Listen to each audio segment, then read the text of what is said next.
Que faut-il retenir de ce G20 virtuel présidé par l'Arabie Saoudite? Premier point, l'accès aux futurs vaccins contre le Covid-19.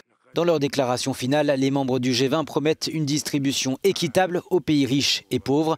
Problème, pour financer cette distribution à grande échelle, les Nations Unies ont besoin de 4,5 milliards de dollars en urgence. Or, aucun montant d'aide n'a pour l'heure été avancé. La chancelière allemande Angela Merkel s'est dite inquiète de la lenteur des discussions avec les laboratoires pour fournir le vaccin aux nations les plus pauvres. Les ONG attendaient aussi du G20 une extension de la suspension du service de la dette jusqu'à 2021 pour ces pays.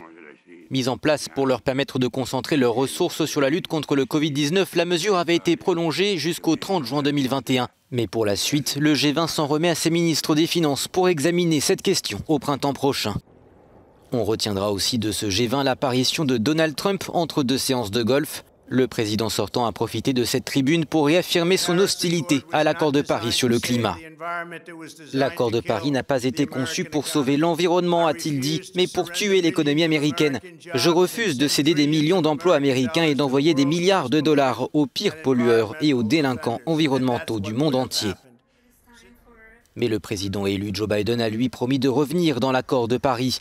Toujours en matière de climat, la déclaration finale du G20 mentionne que les grandes puissances promettent de faire face aux défis environnementaux les plus pressants.